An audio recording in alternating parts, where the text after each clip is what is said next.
Mojo, before you became a WWE star and a champion, you played in the NFL with the Packers briefly and the Cardinals. What was that experience like for you, man? And how did it prepare you for your new career?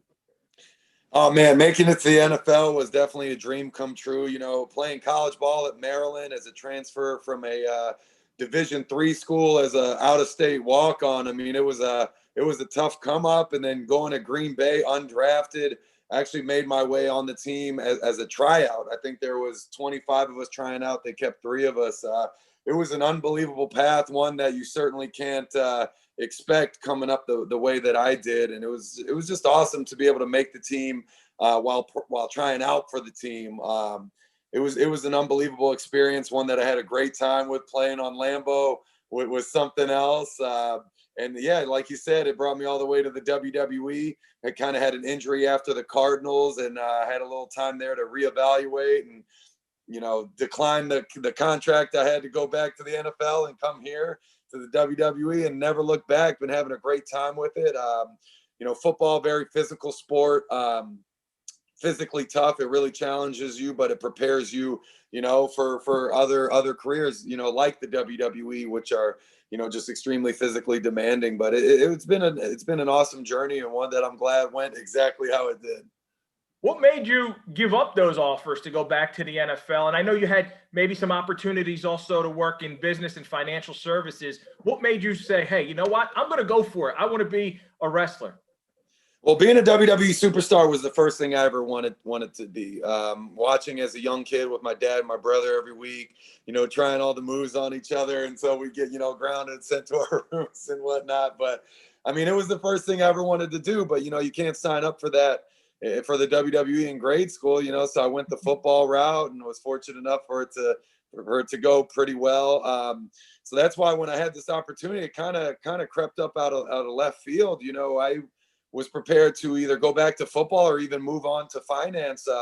Worked really hard in school, got my bachelor's and my MBA from Maryland early, and interned for Morgan Stanley throughout a kid. So I had these options that I worked very hard for, and I had a whole life preparing myself for. And in the end, I took the one that I had no background in, no prepping, no training, to start over from scratch when I'd already come that far. But like I said, this is what I wanted to do and the first thing I wanted to be. And I'm so happy I did, because I thought football was for me. I thought finance was for me. The WWE really is for me. Well, you and I have similar family backgrounds. And when I told my parents I was going to pursue a career in sports, they were like, what are you doing? Be a lawyer, be a teacher. You can never make a career out of sports. And here I am 20 years later, still doing it. What did your parents think when you said, I'm going to wrestle? Well, actually, when I first wanted to play football, my mom wouldn't let me, even though I was like the biggest kid in school.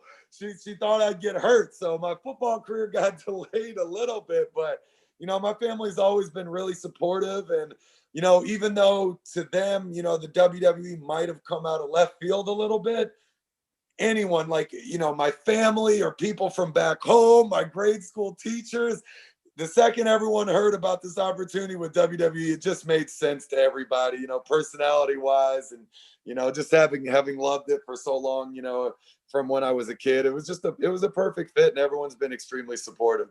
Now, when you played football, you played the defensive line. When you look at this Super Bowl matchup and you see the Buccaneers, the Chiefs, do you see either team having an edge up front? There's a lot of talented guys on both sides of those lines.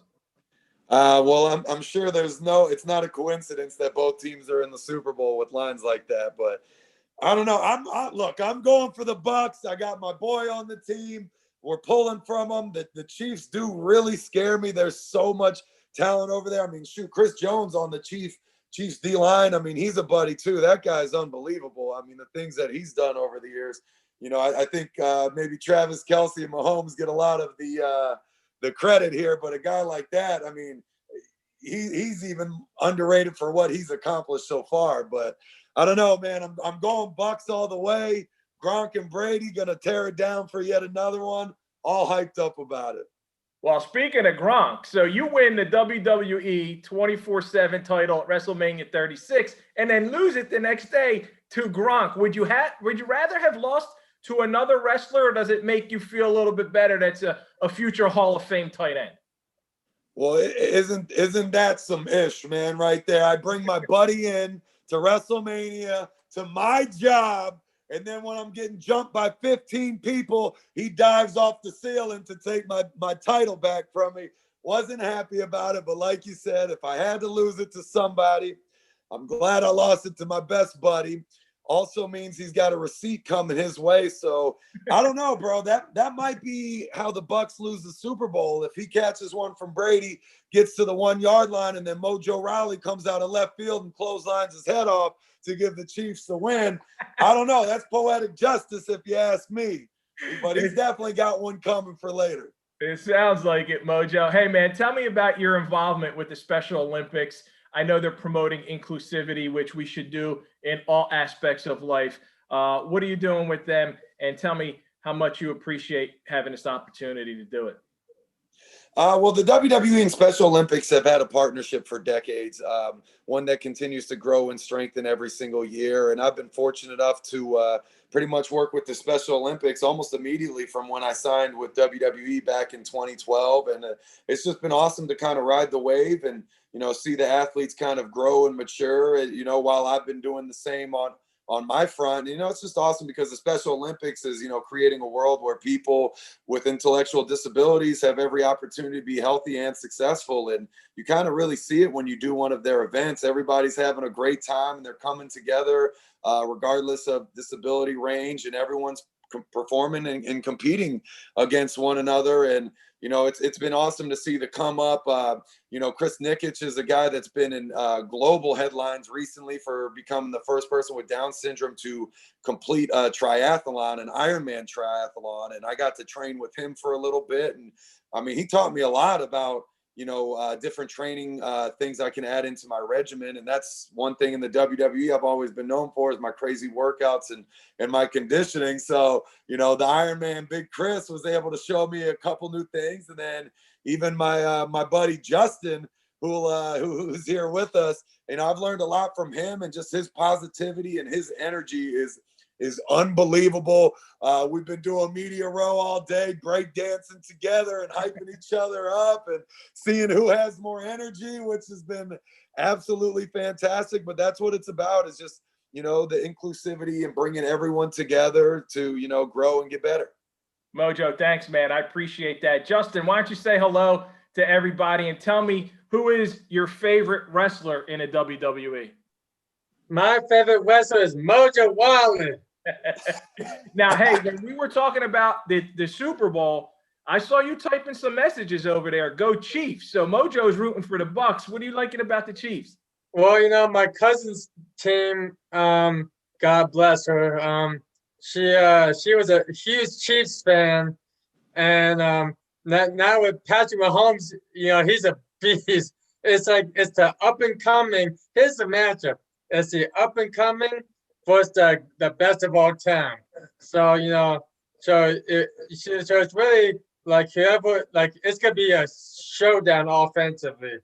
But me and Mojo, we both are big, huge Torch fans, and Torch football's got 4 top, highly rated 4-star D linemen coming out next year to go with an already pretty good D line. So they're gonna be unbelievable. They could be scoring points on the defense. Maybe like the next Alabama. I don't know. That's maybe a little too soon to predict that, but we'll see. Justin, but you could take my job, man. If you wanted to be on the other side of this, dude, you know your sports, you know your football. Thank you, but I know you guys got to run. You got a ton to do. I got to catch a flight to get down there to Tampa for the Super Bowl. So, Mojo, thank you, man, so much. Appreciate it. Nice to meet a fellow Palestinian American. And Justin, thank you, man. God bless you, brother. God bless you, and have a safe trip, and have a great time at the Super Bowl. Thank you. I'll see you in Tampa, brother. I'll be right behind you. All right, man. Thank you.